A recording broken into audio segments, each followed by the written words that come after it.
নাকের লেফট সাইডে এখানে কিন্তু রাস্তা খুবই কম, নাকের পাশ দিয়ে সে কিন্তু বাতাস নিতে পারে না।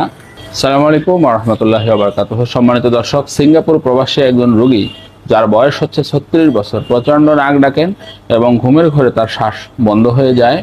প্রিয় দর্শক, আমরা তার স্লিপ টেস্ট, যেটিকে বলা হয় পলিসomnography, সেটি করে দেখেছি। প্রতি ঘন্টায় তার 26 বার করে শ্বাস বন্ধ হয় এবং LSAT অর্থাৎ লোয়েস্ট অক্সিজেন স্যাচুরেশন তার থাকে মাত্র 78%।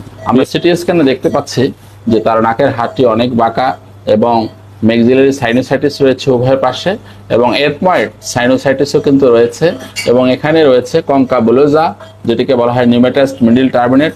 প্রিয় দর্শক, এখন আমরা জেনারেল অ্যানেস্থেসিয়ার মাধ্যমে তার মাল্টি লেভেল স্লিপ সার্জারি করব।